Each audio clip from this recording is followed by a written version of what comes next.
Hello, everybody. Yeah, as you see, my name is Ita Lenze-Grimberg. I'm coming now from the ETH Zurich, where I'm teaching. I have a chair for the history and theory of modern architecture. I'm there already 5 years. Before I was at the Technical University in Munich. I'm an art historian. I'm not an architect, but I always was in the teaching framework of architectural faculties. And before that, I was for 13 years in Israel, and I was teaching at the Technion in Haifa for several years. Not from the very beginning, because I had to learn Hebrew first, but when my kids succeeded to teach me Hebrew, then I started to work there also as a lecturer. And I started with Haifa because I just came yesterday from Haifa, from a conference there, and the conference was about Bruno Zevi. Bruno Zevi, you might know, as one of the important architectural critics and historians of the 20th century. And this year we celebrate his 100th birthday. He was born in 18 and he died in 2001, and there are several venues in Rome as well as in Haifa that celebrate this 100th birthday of this prominent architectural historian who was an architect by himself, but he decided more to build architects, to build heroes. And he did a very important work on Frank Lloyd Wright, but also on many Italian architects, and he wrote an awful lot of articles and books and catalog prefaces on Erich Mendelssohn. He started writing on him only after his death. Mendelssohn died in '53. And Zevi then came into the picture and started publishing, especially all of Mendelssohn's very impressive and expressive sketches. And so he really was very influential in getting Mendelssohn known, especially first to the Italian public, but when his books became translated also to the international public. I especially emphasized that he started writing only after Mendelssohn's death about him, because Mendelssohn, there are books on Mendelssohn before his death, but they were very rigidly controlled by Mendelssohn himself. I mean, we know this, that the great architects, they like to control the publications and the photos that are published on their books, and with Mendelssohn we know it was just the same. He strongly controlled everything that was written on him, and there is this quite early work on Mendelssohn by the British architectural historian Arnold Wittig. The first edition came out in '40, and then there is another book, '52. It was published in Milano in '52. So both were just lying on Mendelssohn's working desk, and he controlled everything there. And the interesting thing is that recently I could make the connection to the Getty with the son of one of Mendelssohn's assistants in the San Francisco office, that was Hans Schiller, and in his son's possession were these documents that they show exactly how Mendelssohn, how strongly he influenced the publication of the Italian architecture historian Rogero. And I just wanted to show you this because I think it's very interesting. And you see this, for example, I mean, we have for every page we have the design of the page that was sent back and forth from San Francisco to Milano. And sometimes it's Mendelssohn's handwriting on it, and it's Mendelssohn himself tracing his own sketches from before, from other books, probably from Wittig's publication, and we know his handwriting, and then he always also puts his signature here when the transparent is completely done by him.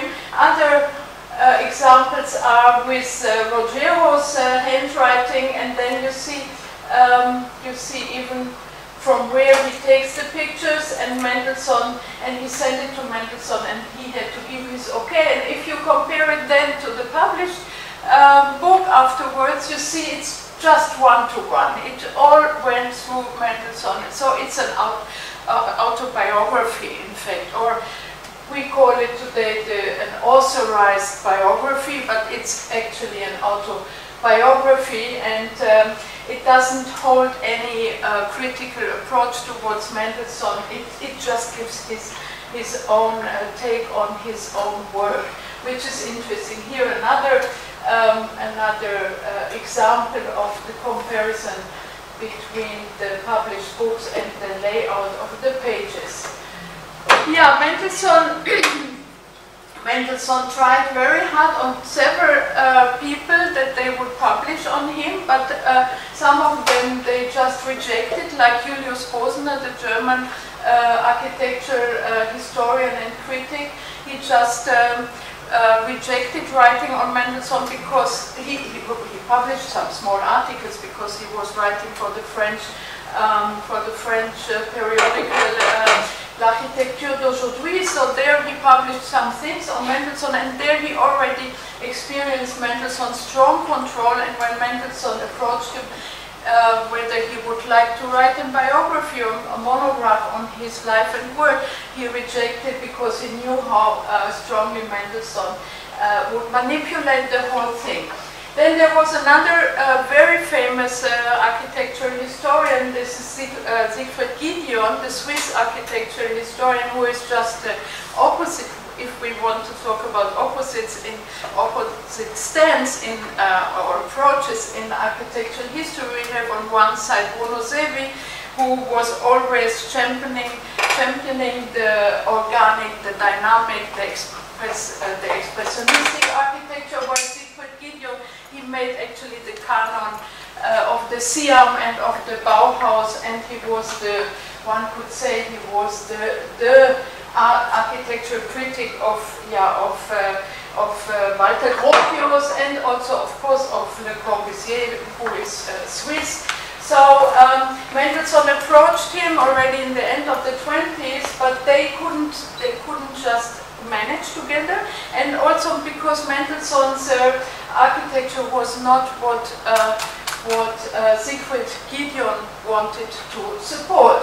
And Mendelssohn, when in 1941, this famous book by Siegfried Giedion, Space, Time and Architecture, was published in America. Mendelssohn at that time was also already in America, so he went immediately to the shops and bought the book and checked where is his position, what does he write about him, and he had to recognize that he wrote nothing on him. I mean, in the register of persons, his name is not mentioned. There is one chapter or one passage though that mentions the Einstein Tower, and this is this. Not directly, but indirectly. The expressionist influence could not be a healthy one or perform any service for architecture. Nevertheless, it touched almost every German worker in the art. Men who were later to do grimly serious work in housing developments, and he thinks of Bruno Taut, of course, abandoned themselves to romantic mysticism, dreamt of fairy castles to stand on the peak of Monte Rosa. This is all Bruno Taut. Others, and this is now Mendelssohn, others built concrete towers as flaccid as jellyfish.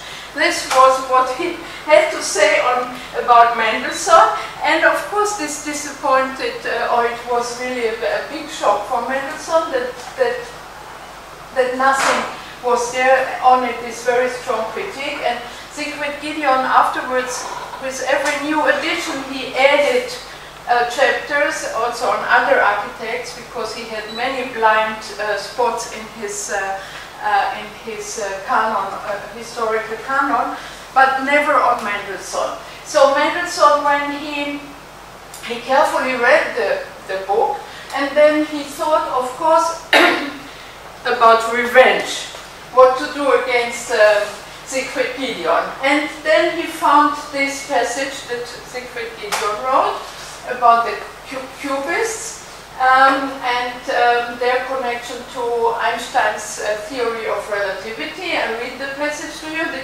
Cubists did not seek to reproduce the appearance of objects from one vantage point. They went around them. Thus, to the three dimensions of the Renaissance, we have held good for constituent facts throughout so many centuries. There is added a fourth one, time. The presentation of objects from several points of view introduces a principle which is intimately bound up with modern life, simultaneity.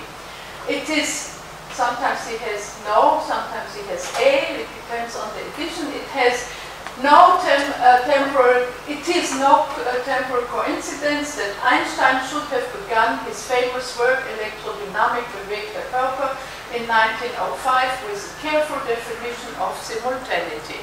So, this passage he took Mendelssohn and he sent it to Einstein, and because he knew that Einstein will not like this and that he will not support this, and he wrote to Einstein, "Dear esteemed Professor Einstein, while reading Siegfried Giedion's space-time architecture, I have come across an interpretation that worries me in my work. I enclose a copy of the position in question and would be very grateful if you could respond briefly to a number of questions. In your opinion, can the concept of four-dimensional space-time be applied to architecture? That means to a fixed object, but not in motion, that can be clearly represented by three dimensions. The fixing of statements about painting art in two dimensions seems completely confusing, especially with regard to space and space-time. I would like to assure you that I shall handle our exchange of letters confidential. With kind regards for my wife, your faithful."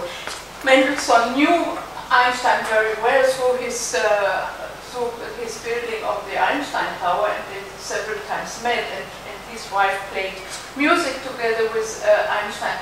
So he knew what Einstein will answer, that he would definitely not like this connection between astrophysics and art and architecture. Oops. And this is Albert Einstein's answer. In English it's not so nice like in German, but I read it. "It's not hard to say something new if you want to dare any nonsense, but it is less often the case that new things are also reasonable." And then in the PS, Mendelssohn said that Einstein always wrote the most important things in this PS. So it's just bullshit without any rational basis. So Mendelssohn, of course, didn't keep this secret, and he always told it to his students in the United States and the universities, and he made even a nicer sentence out of this: "All this is badly digested but brilliantly shit." So this is the story of Mendelssohn and Siegfried Giedion and Albert Einstein. And now I would like to introduce our protagonist of today and say very few words on his biography, just to give you the personal frame of Mendelssohn. So he was born in Olsztyn, Allenstein. It was at that time East Prussia, today it belongs to Poland. He studied architecture at the Technical High School in Munich with Theodor Fischer, who at that time was the most progressive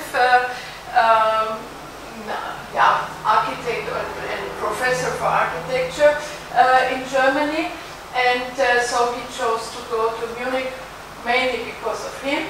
Then he finished in 1912, and he immediately made him open not an architectural office, but he didn't go as it would be usual to be assistant in any established architectural office, but he himself worked as a freelance for stage design, window, shopping window design and things like that, until in 15, till 18 he was drafted to the army, and he did his military service first at the East Front in Russia, then later at the West Front.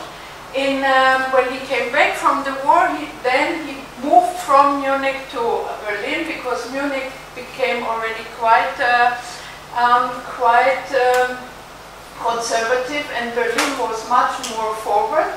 And he opened there his office. And between 1919 to 33, he had one of the biggest offices in Germany, with sometimes in the second half of the 1920s up to 40 assistants working together with him. He built and projected all over Germany, but also outside from Germany. For example, he did a project in Leningrad, a big textile factory. I will show it to you later. Then he worked in, he did a department store design for Ostrava, and another one for Oslo. What is maybe also important to mention, what I didn't write down, you might be able to see it in the portrait. In 1921 he lost one eye due to cancer. So he was always a one-eyed architect, and he probably had some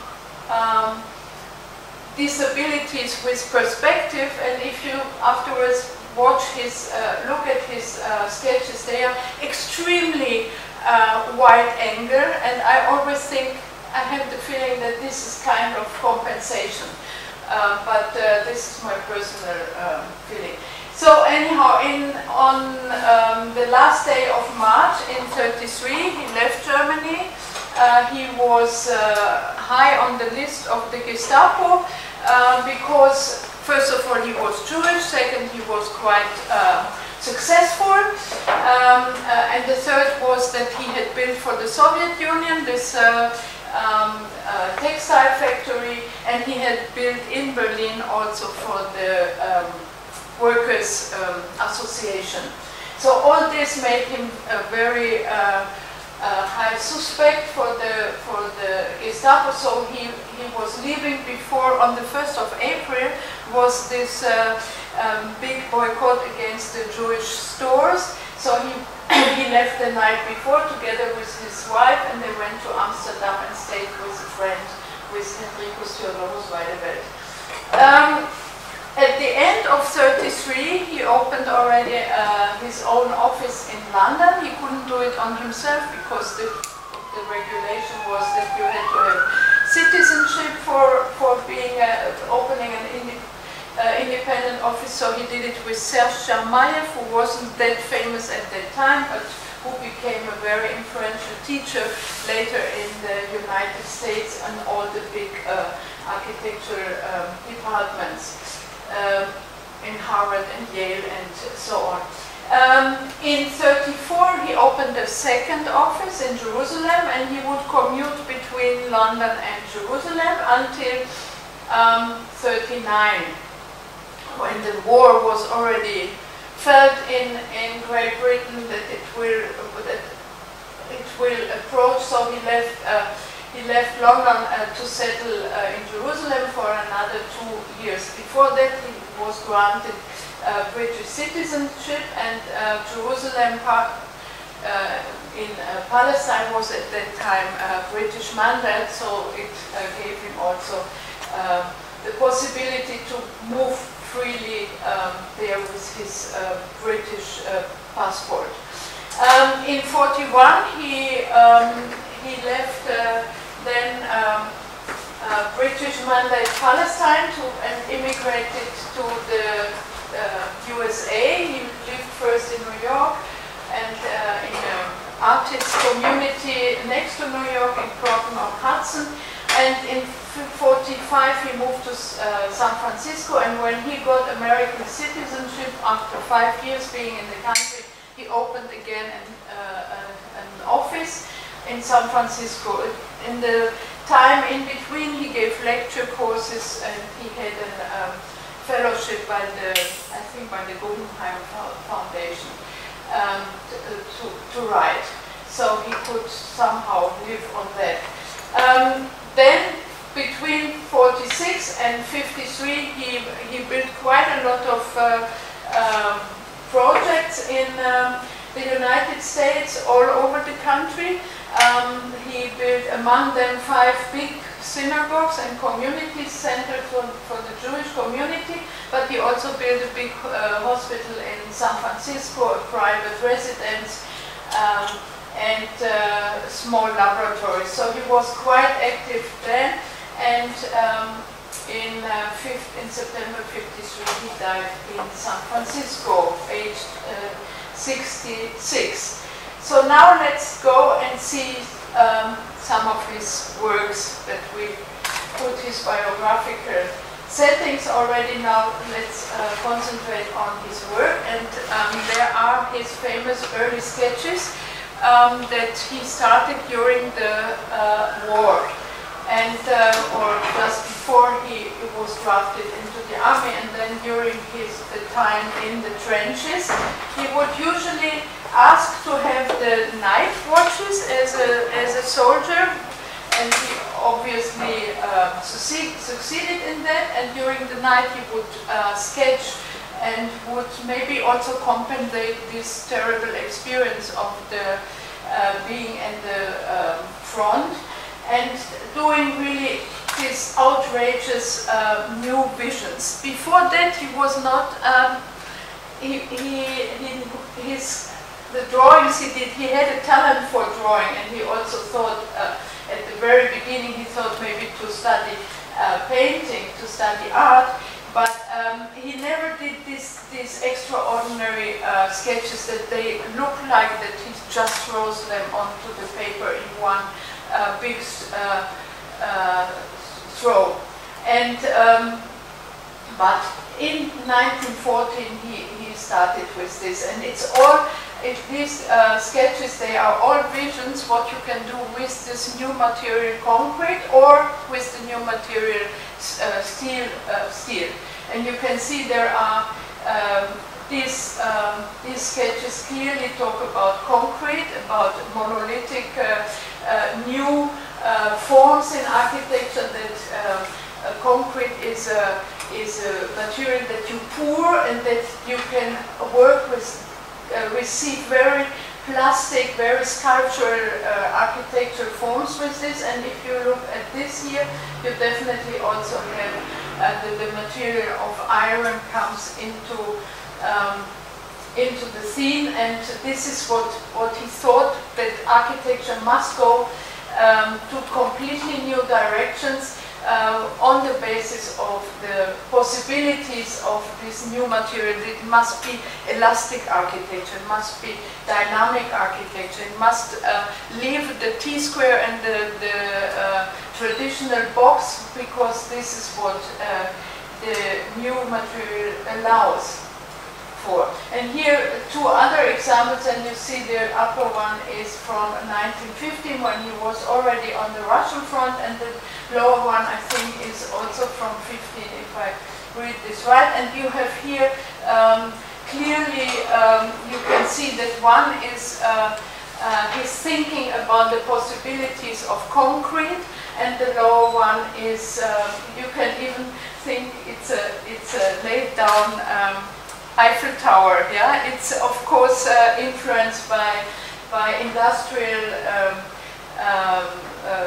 engineering, and so he transfers this into his architectural visions. And you see here this. Now I don't know the English expression for this, but you see this is all thought. Even these planes, they are all thought in steel. So these are really revolutionary concepts, and he belongs to the very few who really thought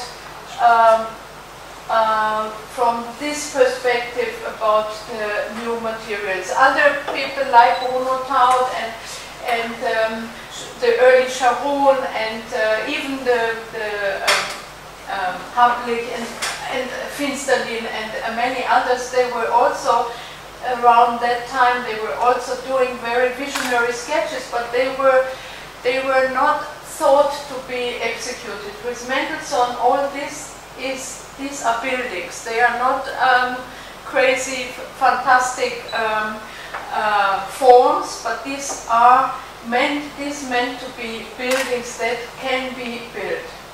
So when Mendelssohn came back from the war, so he had this period until 1920. He produced these very free sketches. Later he almost stopped with producing fantastic sketches because they were all then bound to really precise projects. He still had wonderful sketches, but they were all directed towards the certain projects he was working on, except for his music sketches. He was a music lover. He would listen a lot to Bach because he thought Bach is passionate, but at the same time also very, very rational. So it has both. Bach's music has both elements, and this is what he always was looking for a kind of synthesis. So he would, during concerts or during listening to records that he had a very, very big collection, he was sketching his very free music sketches, and they are really visualization, architectural visualizations of music. They were not really meant to be concrete buildings, but a translation between music and architecture. That's how he explained. And by the way, his wife was a cellist. She was trained as a cellist with the best teachers at that time in Germany, and they both saw their relation always as a correspondence between architecture and music, between the Apollinian art and the Dionysian art, and they really made a whole theory around this, and they exchanged many letters, and one sometimes gets the feeling their whole relation was really laid down or alive through all this correspondence, which was very, very important. And this correspondence lasted from they met first time in 1910, and it lasted till Mendelssohn's death, 53, which is fantastic for every architectural historian, because this correspondence gives you a lot about what both of them were thinking. So it's excellent documentation on his philosophy behind the architecture. Okay, and then the very first sketch that was built, the famous Einstein Tower. I mean, I'm talking, this is metaphoric more, yeah? The very first sketch that was built, I mean, of his visionary sketches, what you can do with concrete. The Einstein Tower is actually the only one that he built in this kind in this modus, this mode of his very first sketches. You see, it's the same idea of concrete, of the swelling forms, of the monolithic flowing liquid material that is dominating here the design of the Einstein Tower. And what is also interesting in these sketches, you see that he was always thinking also of color. He was not a white modernist, not at all. He was always thinking of color. Here in the restored lately, or almost 20 years ago, this restoration was done.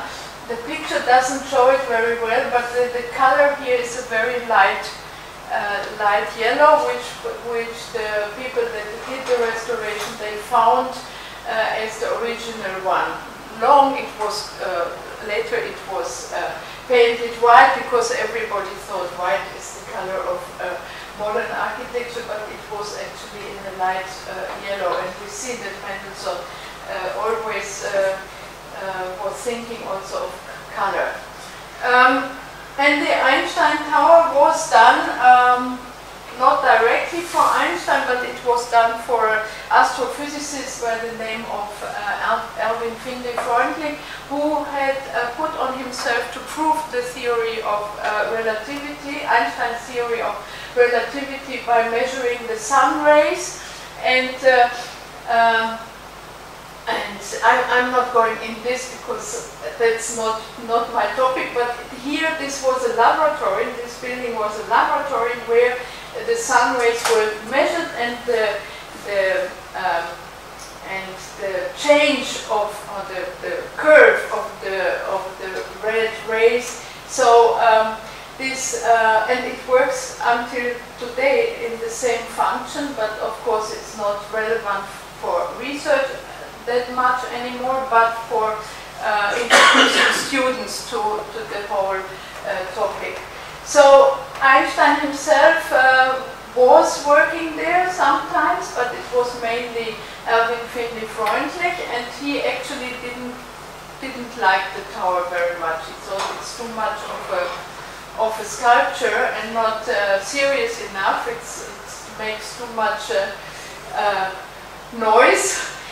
But he called it obviously organic.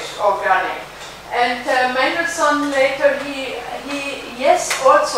although he criticized this with Siegfried Giedion, but he himself made this connection, this link towards the theory of relativity, saying ever since science has come to realize that the two concepts, matter and energy, formerly kept rigidly apart, are merely different states of the primary element, that in the order of the world nothing takes place without relativity to the cosmos, without relationship to the whole. The engineer has abandoned the mechanical theory of dead matter and has reaffirmed his allegiance to nature. So he clearly makes here the connection towards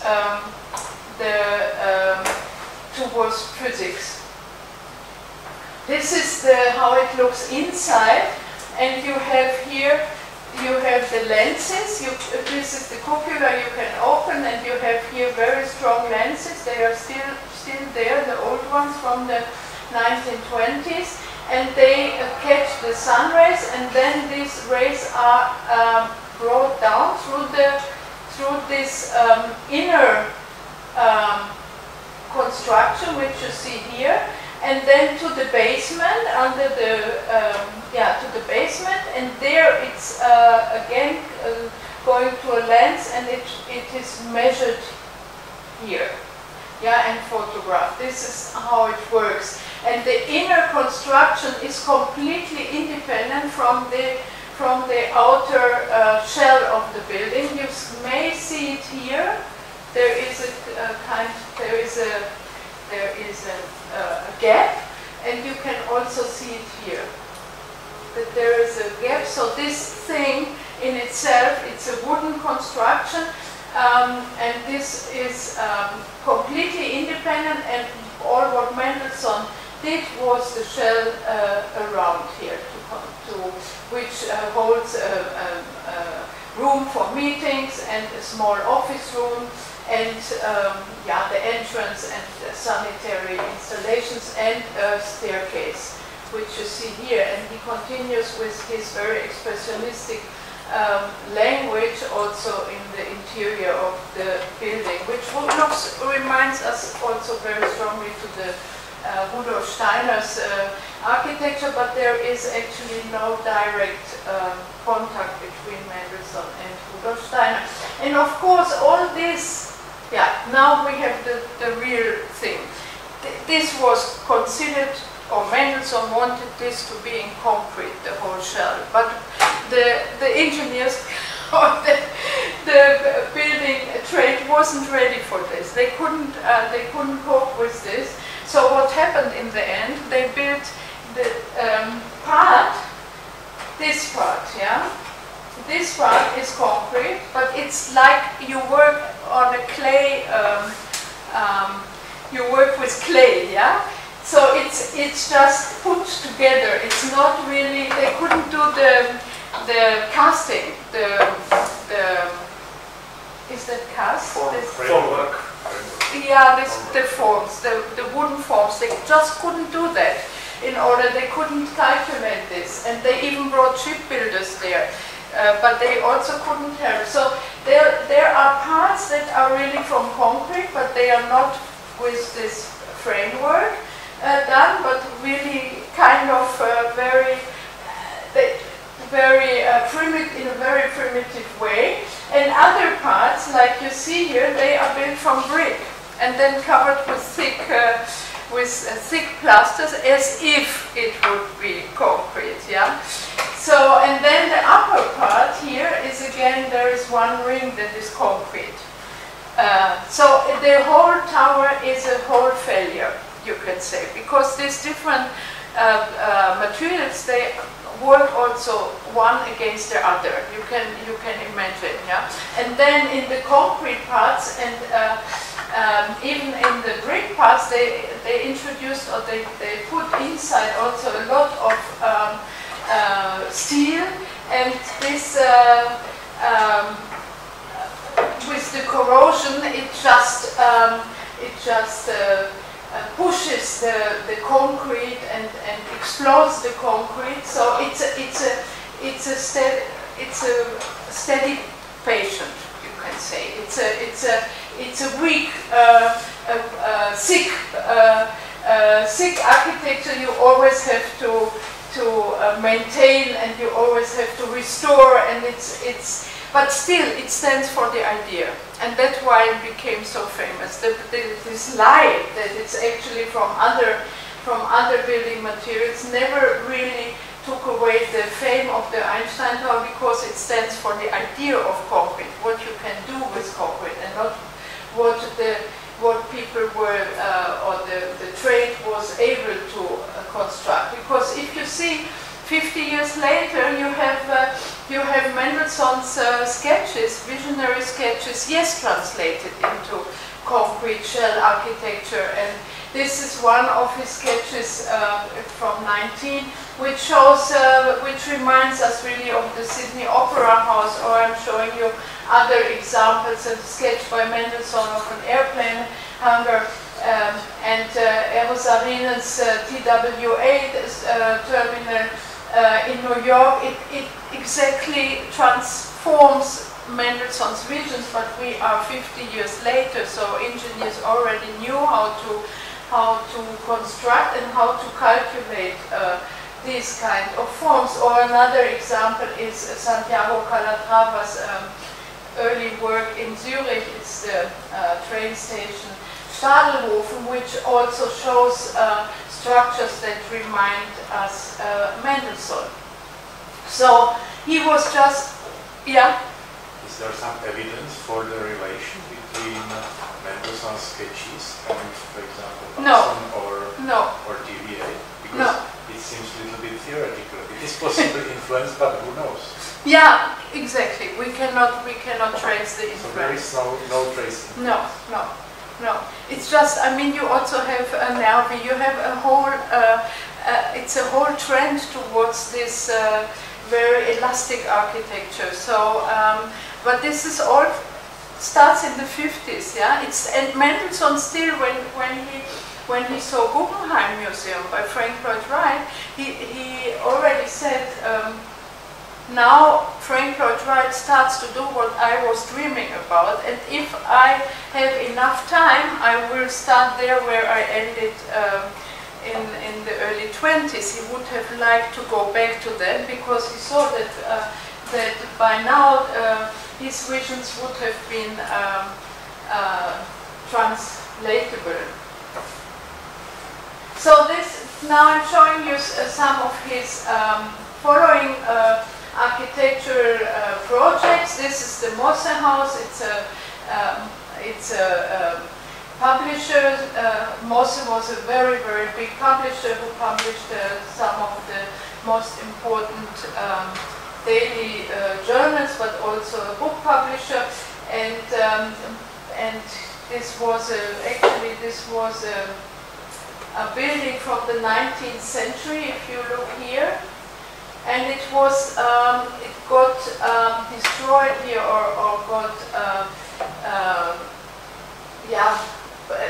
in the in 1919, when there was the Spartacus the Spartacus rebellion in Berlin. So this part got very much destroyed. So Mosse went to Mendelssohn because he had seen the Einstein Tower on the front pages of his newspapers, and he asked him to design a new corner and to even add some floors on it. So this is all Mendelssohn, what you see here, and it's still very, very dynamic. The Berliners, they call it the Mauretania, which is was one of the biggest ships at that time. The Mauretania is entering the harbor of Berlin because it has such a very dynamic force in it, and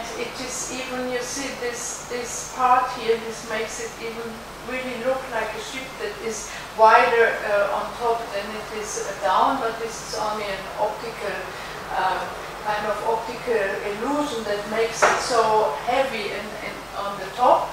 But it's very extremely dynamic, but it's not this revolutionary concrete architecture anymore that he was dreaming of.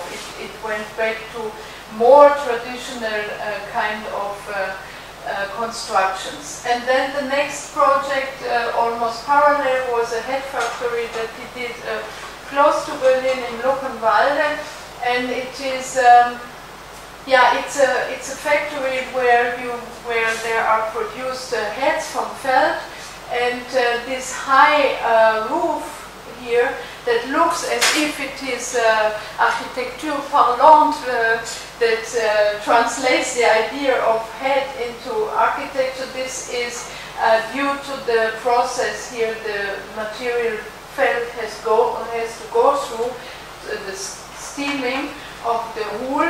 So this is a functional element more than a metaphoric architectural device, and it's quite a big structure with these halls where all the production of the heads is going on. And then he became one of the most important architects of department stores in Germany, and one can even say in Central Europe. And the main client was Salman Schocken, who had a whole chain of department stores, something like 25 to 30 department stores. And who approached Mendelssohn to do 3 of them. And Salman Schocken by himself is a very interesting patron. He had a very new concept of department stores, which was a very rational concept. He wanted, so he would buy products in a high quantity, and so that he would buy quality products in a high quantity, so he could lower the price and he could sell the products even to workers. So this was his concept, and he wanted the architecture express this very rational concept, and so he approached Mendelssohn, and Mendelssohn did these 3 department stores for him. Oh, sorry. This is the one in Nuremberg of 26, and then both of them, here's the model and here's the night photography of the most famous of the three of them in Stuttgart, and the last one he did for Schocken was in Chemnitz. The only one that still exists today is the one in Chemnitz. It's today a museum. It's changed completely in the inside, but they kept the outside. The Schocken in Stuttgart, which was really published extensively in periodicals and newspapers, was demolished after the war. It didn't get destroyed during the war, but it was demolished after the war in order to Egon Eiermann build their bigger department store for Horten. And there was an international outcry of that this shouldn't be demolished, but nobody could stop it. And the very interesting thing here, Mendelssohn, of course, he returned to a more traditional language. He himself, he now went back to the box in a way, but he still works with dynamic elements like curving this facade or putting his staircases into this rounded elements, or in these rounded volumes that clearly show already from the outside the interior waves of traffic, and making a very strong statement here on both of these streets, and leading the person that comes here around the corner. This was one of Mendelssohn's mottos. Good architecture should always lead you around the corner, to have the three-dimensional aspect of architecture, and to get away from the old facade thinking and facade approach, but to have this very strongly three-dimensional feeling. And so for this, the curve would always lead the viewer or the passenger who passes by around the corner. So, and another thing very important is the horizontality of Mendelssohn's buildings. We have here, I show you in comparison, a department store for Karstadt done by the architect Philipp Schäfer just during the very same years. Also very famous building, very interesting building, but you see the whole structure is vertically organized. And Mendelssohn said, we today, because he took into consideration the movement by cars, the fast movement, and he said, if you pass by here with the car and you have vertical lines, this makes you a very bad effect in your eyes. It's like a film that is just going wrong, yeah. But the horizontal lines, they make the whole your own fast movement, make it very quiet, because they go with the movement. So this was his explanation, and I think the argument is really very strong that he makes here. I mean, once you read this and you get this idea of the broken film, yeah, this is a very strong picture. And what else was very important for his design was the effects during the night, that he worked with light. Today we wouldn't do this anymore, because we would not leave light during all night long, because we try to save energy today. But he used the light then as an advertisement element. And he also introduced, this is not Schocken, this is, by the way, the Petersdorf department store in Wroclaw. And because he didn't only do department stores for Schocken, he just was his main client, but he did a whole series of at least 10 or to 12 department stores for different clients.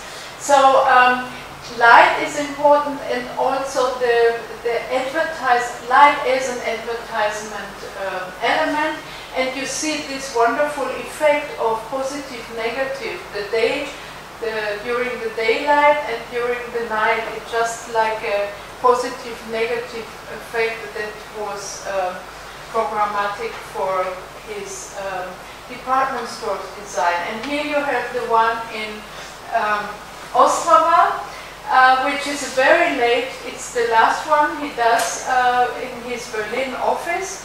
And it's a very restrained formal language. One can say Mendelssohn restrained himself more and more in the forms. He became more and more, in a way, he operated with a more and more simple language, because here he plays only with this staircase and with this element, which is a very strong one, and you see once it is missing, what a difference it makes, because this round element that looks very unsafe, that looks very as if it can fall down every minute, but it still stabilizes very strongly the building. So it's a kind of controversial experience that you have, at least when you see the photo, that you think it's really stabilizes, or it brings the whole, it keeps the whole building together.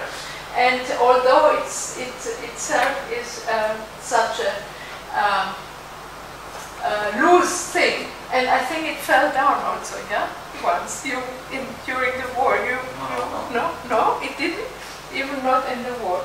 In war times, but at least it's not there, and it's really missing. And yeah, so this is his last department store that he plans in his Berlin office. He didn't write much about it because he was not. He had already left Germany when the building was finished, so he didn't see it finished. Here I brought now a quotation by Mendelssohn where he describes his own design process. And I thought this might be interesting for you. He always sketched with this very soft 6B pencil, and he described the process like this. I see the building site, the plane, the space. My plane, my space, and I excitedly take possession of it. Usually, the architectural idea appears spontaneously already in this instant. I capture it in a sketch. Thus, the cognizance and precise knowledge of the real conditions recede into the subconscious. The plane comes into life as a ground plan, the empty space as a spatial form, simultaneously in a 2- and a 3-dimensional experience. I save this first sketch, for as an experience, a vision, it unites reality, plan and structure into an architectural organism. Everything that follows is work, the details of the plan, construction, etc., but always nourished from the experience always tested anew by the intellect. But in the final analysis, the first sketch holds its own. If it holds its own, that is an infallible and liberating sign that the project is on its way to becoming a work of art. Thus, I subject myself largely to the rule of the subconscious. For the intellect assembles, but the intuition gives form. This is how he described this process that was not intellectual, but more like like an intuition, like an outburst. And Louise Mendelssohn, she wrote memoirs. She described several times this kind of the kind Mendelssohn would sketch his first ideas, and they really, if you look at them, they really show sometimes the finished building already. So then he came with his sketch, which he might have sketched in the evening during listening to classical music. Sometimes he would sketch in concerts. We even have concert in the archive. We have concert programs with his sketches on that. And you see there, the idea is already there. So it means he must have had all the details of that were required in his head and put them somehow already together, and then come up with the ready building, and then give the sketch to his assistants, his engineers, who always had a very hard time with him because they had to translate his ideas into reality and into plans.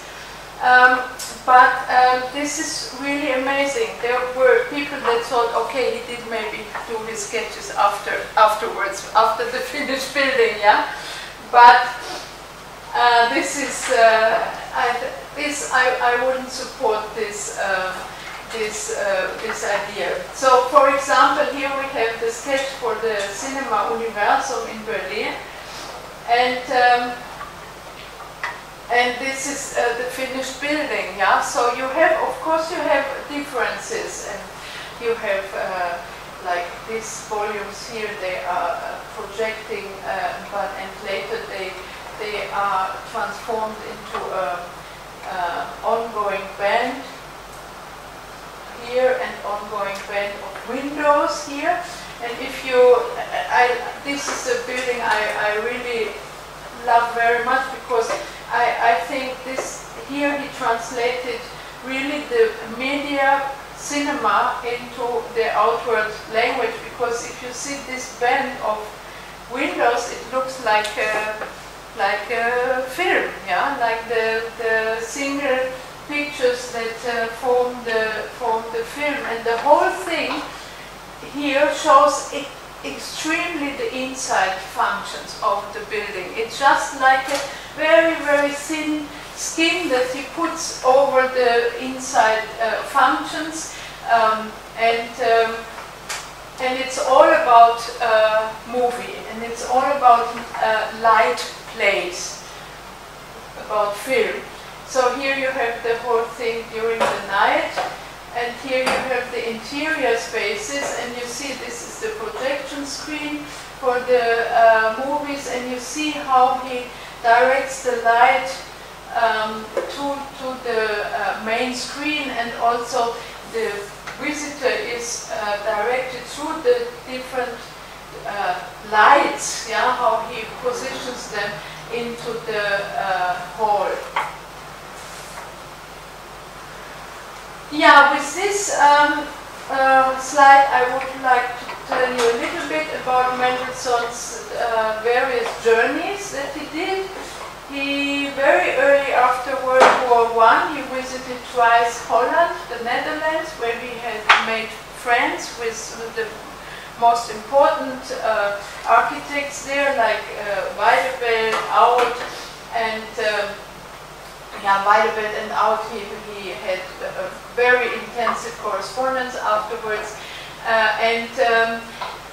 then he went in 23. He went first time to Palestine. It was connected with a commission, and then in 24 he went to America, which became a very decisive journey for him. Not only that he met Frank Lloyd Wright, we see them both here, but he studied the whole topic of advertisement and use of light, which he straightforward then translated into his department store designs. And of course he also produced many photographs by himself then and published them in a book that was published by the Mosse Publishing House. They also financed part of the journey for him. And so this came out, and it really was influential, this book and the pictures he took there, for the image of America to other architects, artists, and not only in Germany but also in Russia. It was received very strongly, and Lissitzky wrote a review on this and mentioning the very interesting perspectives that Mendelssohn takes, and it was extremely influential for the contemporary fellows. And he also described in a very, very expressive way his experience there. His language has very much to do also with the kind of his designs, of his sketching. It's very, very expressive, it's very spontaneous, and it's very intuitive. It's like the language of the expressionist writers. I'm not reading this to you, but okay. And then he went several times to the Soviet Union. This was also connected to a big commission he had. This was a textile factory that he was about to build for Leningrad, the Krasnoye Znamya, the bread factory, I think it's translated, yeah. And you see here, and he made also friends with many Russian colleagues. He had a very intensive communication with Lissitzky. We have here the address book of Lissitzky, and you see Mendelssohn here twice appearing with his different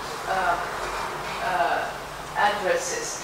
So the project itself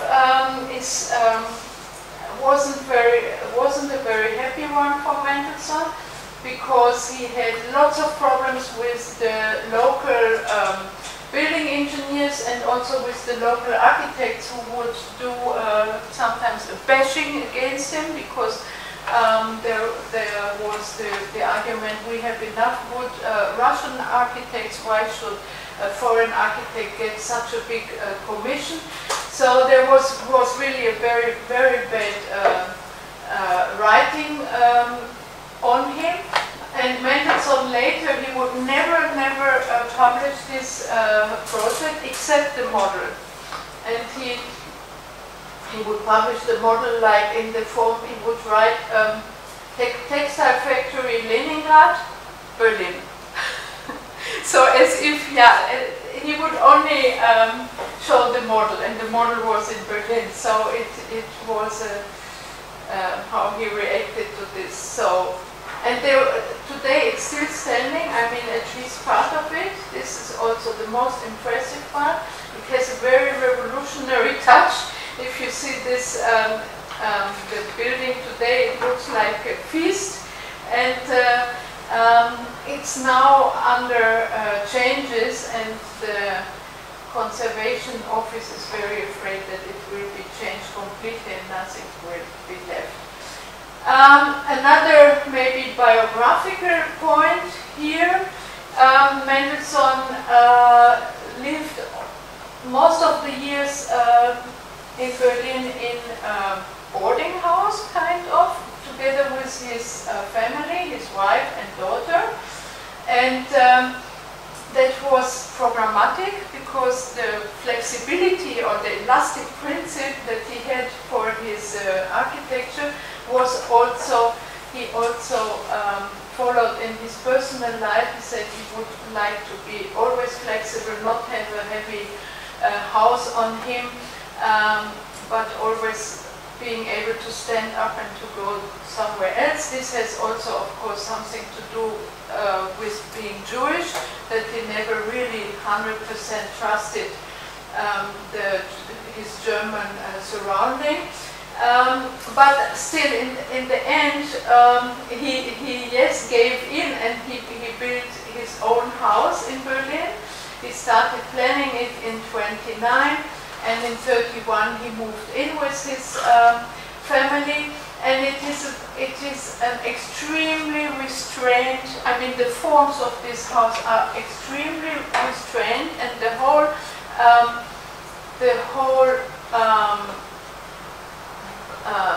how you could say, the whole beauty or the whole extravagance comes through only through the very, very expensive materials. He took extremely good materials for the floor, and he took the handles are covered with silver, and the material for the furniture that he designed by himself are also the best you could get. It was horse hair, and so it's an extremely expensive house, although in his forms very, very restrained, and talking a language that is almost not Mendelssohn-esque. It doesn't have any projecting round corner, and I will show you how the ground plan works. The main street from where you enter the plot is here, and then you enter with a car here, and this is the garage. Mendelssohn had a chauffeur because due to his one eye only he couldn't drive by himself. And you would get off from the car here, and so here you have this typical round that leads you around here, and you would go here up, and this was the entrance. Almost not emphasized, very much inside the facade. So you enter here, but you could also come by foot from this way, straight towards the entrance door. Then you enter, and you have the entrance, small entrance lobby with, of course, with sanitary and place for the coats. And then you enter into the main foyer here, which you see here. This is the place here, with a big painting by Amadeo aux Enfants in the back, specially done for the house. Amadeo aux Enfants you might know as the partner of Esprit Nouveau times, Corbusier. And then you have, here is an opening towards the main hall, and the music room, which is actually the main hall, is a music hall, and yeah, and you could, and these big windows, you could partly put down into the ground, so you had a continuous playing here from inside to outside towards the terrace. And here you have a dining room, and here in this area you had a kitchen, and they had, of course, a maid that would cook and serve. So this is, and then you had the whole plot was huge, and it went. You see here this is the back side of the house. This is a picture taken from here. And it went down to the Havel Lakes, and the house was sitting on top of the hill and had a wonderful view towards the Havel Lakes, and these trees, of course, they would structure the foreground, and in the background you had this view towards the lakes. Yeah, Mendelssohn and his family, they lived there for a short 2 years, and then Mendelssohn, as I said already, he left Germany, but when he was already outside, he got all these letters that excluded him from all kind of professional unions, that he was a member of them. In October, he was excluded from the from the Union of the German Architects, in November from the Bergbund, and in December 33 from the Academy of Arts. So, and then a new era started. He began in England in August 33. He made arrangements with Serge Chermayeff, whom we knew already for 3-4 years before. And they won a big competition in Bexhill-on-Sea. It's a building that contains cinema, cafes, and it's like a pleasure pavilion, and dancing floors and galleries and all kind of pleasures for visitors of the seaside of Bexhill. And you can see even in the poster here that this Mendelssohn's and Chermayeff structure is completely opposing the existing architecture of the place. But the mayor of Bexhill was a very open person, so he had, and obviously also the jury, that they got over 200 entries to this competition, and so Mendelssohn and Chermayeff won the thing. And it's really one of the most, I think, most beautiful buildings Mendelssohn did. My entry slide was also showing the building. And this is the staircase. Mendelssohn's staircases are always something very special, and you can read here his dream of the frieze concrete sculpture is always seen in his wonderful staircases that he has wherever he could include such a freestanding staircase, which is he would do that, because this is also a masterpiece, of course, of engineering. And in London he met then his next important client, Chaim Weizmann, who was living in London with his family and who was at that time the head of the World Zionist Organization, and who was planning for his own residence in Palestine.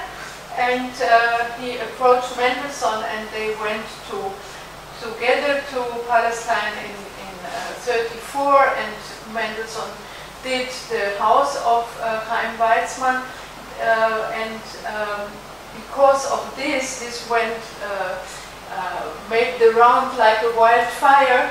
So many new commissions came to him, and he opened very fast a second office in Jerusalem.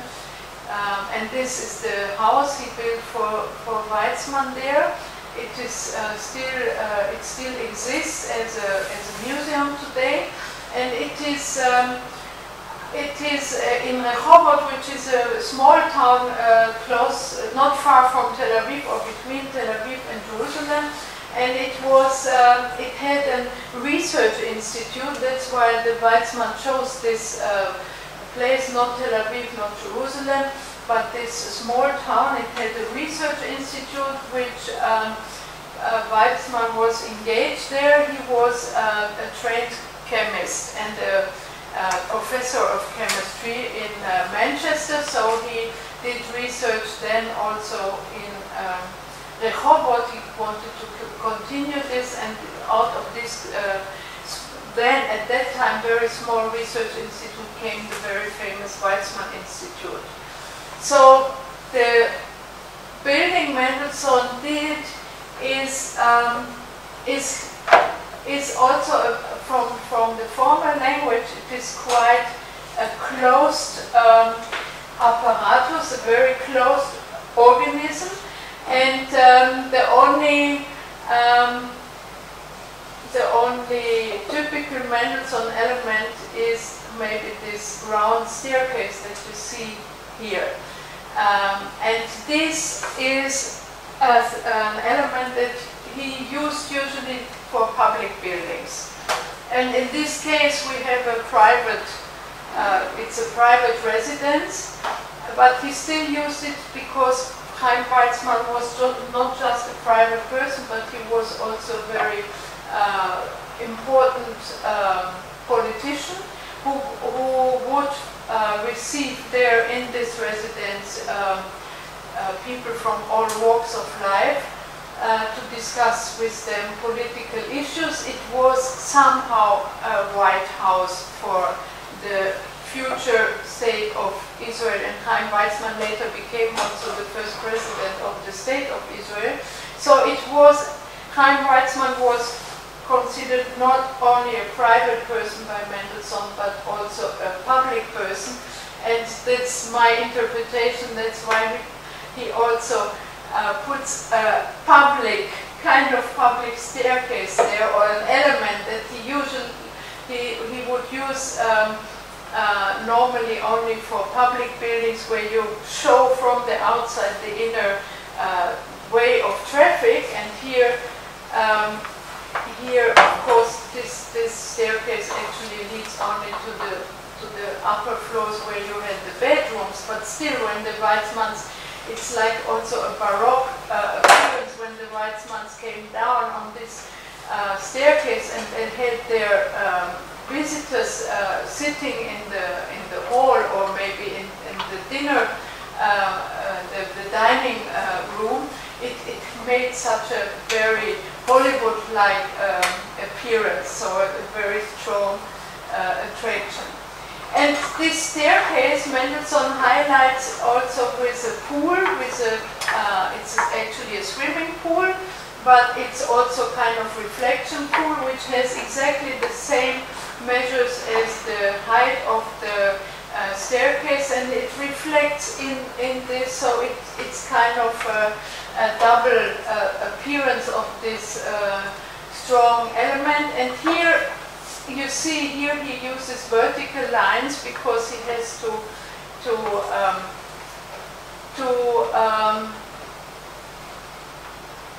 take care of the fact that the sun will not enter into the interior roof, so he even has these elements here that produce shade and doesn't let the direct sun inside. And you see the whole building looks very much like a cube, and very restrained from the outside, and very close from the outside, except maybe this small bay window, which is a part of Chaim Weizmann's working room in the upper floor.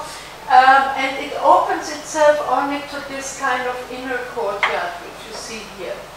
It has there these big windows, these French windows, and here it is open, but to the outside the building has a very close character, which is very similar to the kind of local tradition to build, the Arab tradition to build the house around an inner courtyard.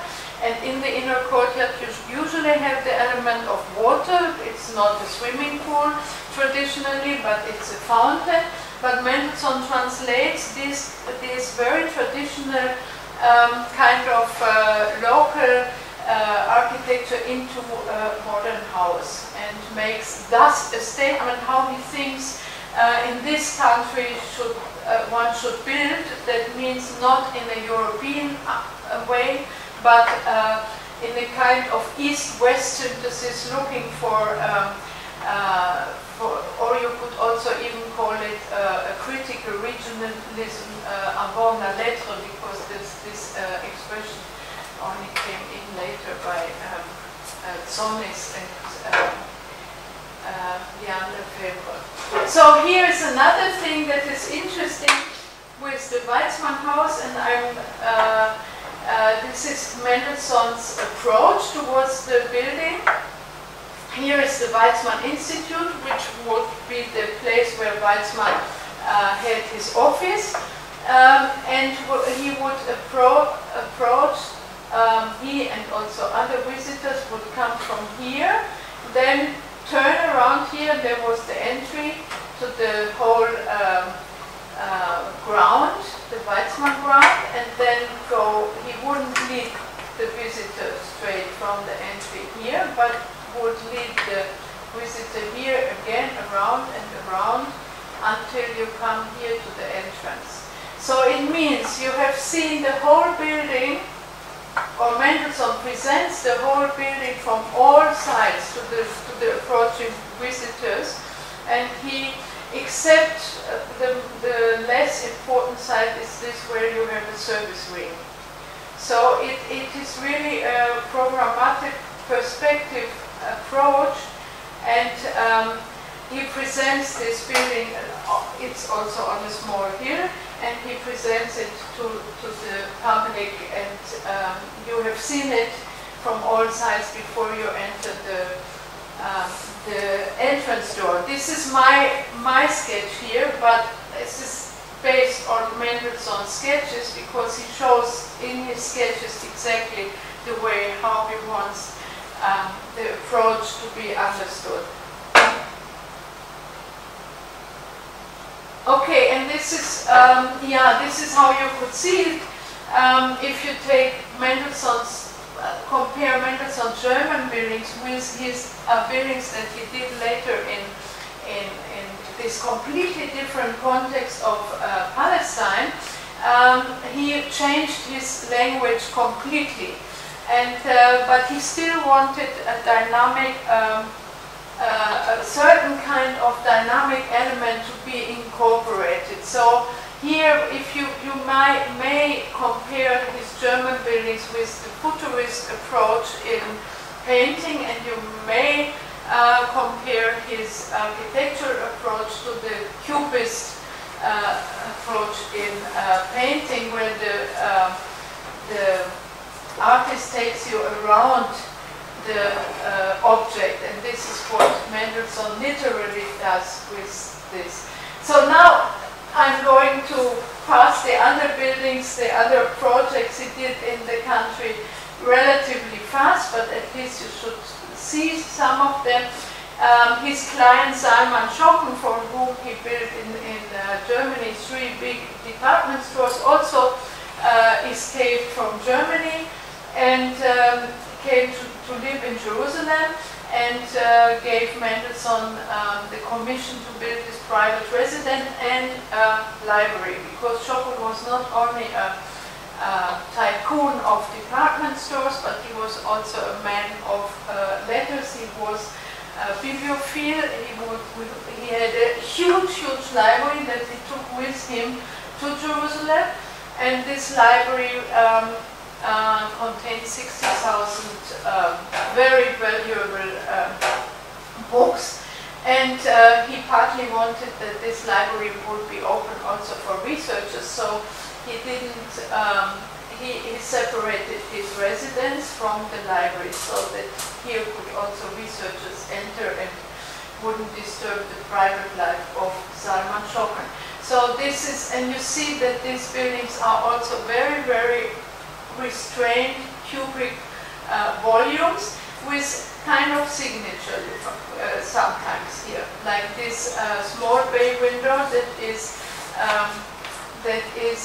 here behind. This is the main reading room, which has only one light source in the south. In the north it has more windows. And here the beautiful building he did for, the beautiful house he did for Schocken, with these terraces and also the garden design he did. And the garden is still working with Mendelssohnian curves, and they are just like doing a very nice contrast between the rectangular building lines and the garden design. By the way, this building in between here is the so-called Agion house. It was built for the Agion family, and it was done by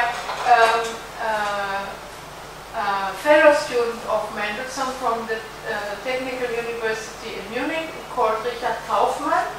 It's also very fine building, like you can see the difference of quality and of expression. And this is the building where Benjamin Netanyahu lives. I mean, it's the building where all the prime ministers of Israel, the acting prime ministers of Israel live. So today, if you go to visit there, you will have all the streets closed with security and police, but and this is also in a terrible condition, and this is still in a very fine one, and one can visit. So here another photo of the Schocken residence, and just one word, Mendelssohn used here the so-called Jerusalem stone, and this was something that was building law, that all buildings in Jerusalem have to be or built with Jerusalem stone or to be covered with Jerusalem stone. And Mendelssohn strongly supported this idea. He published on that because this gives a unity to Jerusalem's urban fabric. And here the ground plan, which is quite similar actually to Mendelssohn's own home, with the series of main halls, one after the other. Yeah, I will leave it like this. And here you have an interior view to the main living room. Yeah, and this is a big hospital he planned for in Jerusalem on Mount Scopus, which was connected to the Hebrew University. He also made a master plan for the Hebrew University on Mount Scopus and did some of the small structures there, like this faculty club. But this is a huge hospital, university hospital there with nurses school and hospital and research center. And this is the building Mendelssohn chose for himself to live in and to have his office in. It's completely different than his house in Berlin, as you see. And it's also, of course, a programmatic statement that he really wanted to enter into the spirit of the place. It's an old Arab windmill, and on the first floor was his office, and on the second floor and tower he lived with his wife whenever he was in Jerusalem. He was also partly in London, as I told you. Yeah, and then Mendelssohn in 1941 he left also Palestine because General Rommel was already in Egypt, and they feared that he would continue and would enter also maybe to Palestine, and there were already there was communication between Hitler and the Mufti of Jerusalem, so Mendelssohn preferred to leave the country, and he went to the United States, and here we see prominent emigre architects together. I mean, these three are from the Bauhaus. This is Paul Peterhans, who was teaching photography and film at the Bauhaus. This is Ludwig Ilbersheimer, who would teach urban design, and Mies van der Rohe. They all three came to say hello to Mendelssohn when he arrived in New York. And Mendelssohn, here I'm just showing one of his synagogues, and an interior picture of one of the synagogues. It's an entire new field that he is entering. He builds now for the Jewish community these big centers. It's a sacred. He enters into the whole question of sacred architecture, and he becomes extremely interesting, but it's still not really enough researched. We have just now, also in the bequest of this assistant of Mendelssohn, there were also this kind of drawings for the decoration of the interior of the synagogues, and everything Mendelssohn. I mean, every detail is all the design of the menorah, and it's a whole new chapter. And many critics or historians see, okay, now it became religious, and this is not so important anymore. But I think it's an extremely interesting new phase about which I personally cannot say so much because I don't know it really well. But I think it's an extremely interesting new chapter that Mendelssohn enters. Yeah, and now to finish my probably already too long lecture, I would like just to juxtapose the two main protagonists of modern, not the two main, but those who are maybe the most opposite one to another, that is Mendelssohn and Mies van der Rohe. If you see Mendelssohn's very dynamic architecture and you compare it with Mies van der Rohe's structures, you can definitely see them as two completely opposing poles of modern architecture. As I started my talk with these two opposing architectural historians, Siegfried Giedion and Bruno Zewi, who were advocating Siegfried Giedion this kind of very rational mathematical architecture, and Bruno Zewi this very very dynamic and very expressive organic architecture. On the other side, I want to finish with this juxtaposition of these two people, these two architects that were just the same age, just working in very similar contexts, and but in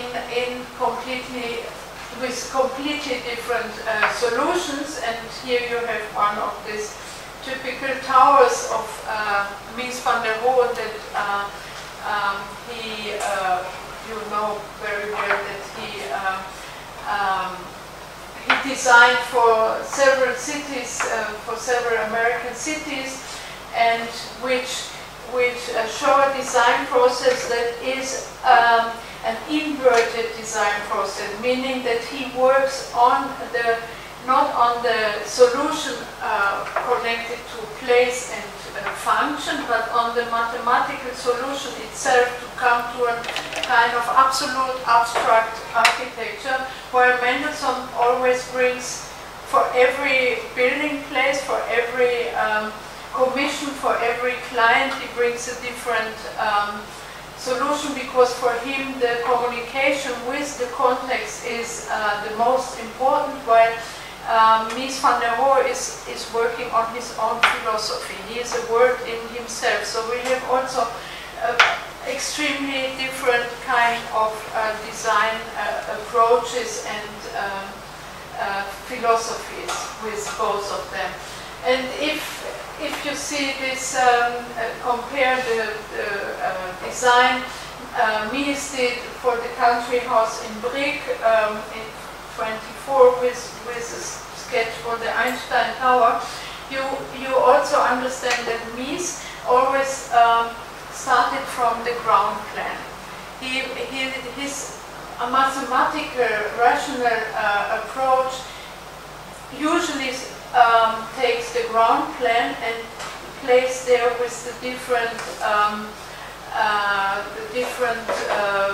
connections between the places and the different also destruction of planes, while Mendelssohn always thinks in volumes, in the object itself and in the object as a whole, while Mies really in this, especially in this looks like a Mondrian, where he deconstructs the different spaces and then puts them together in slabs again, which is completely different, of course.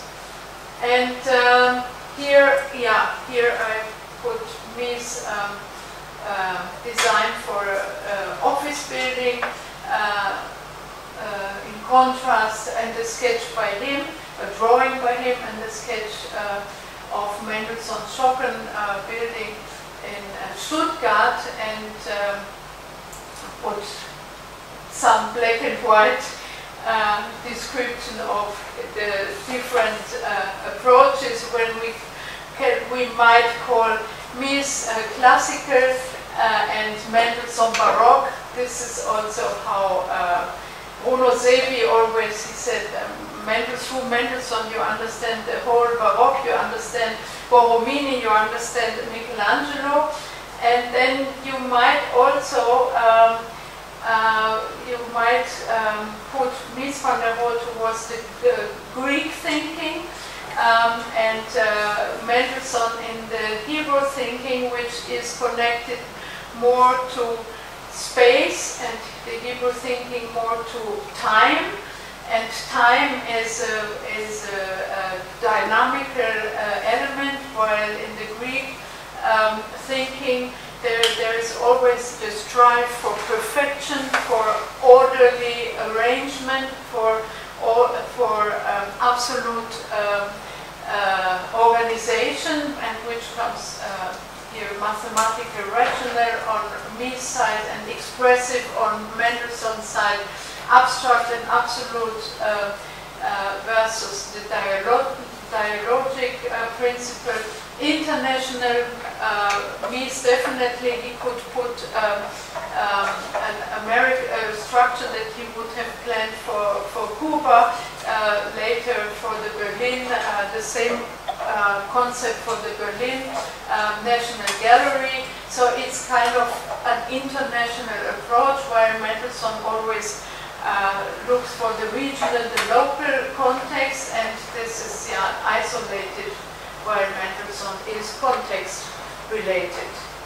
Yeah, with this, and then Mendelssohn also, he brought different solutions throughout his work. So you don't have a homogeneous corpus of work with Mendelssohn that would follow the same style, but he changed, as I said, according to the local conditions. So this is a bank building for Jerusalem that looks completely different than his Columbus house, also an office building he did for Berlin in the 30s. So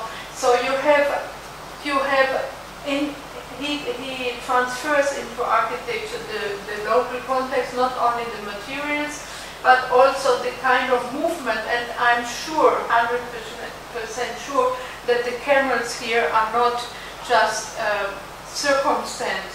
So they are put here.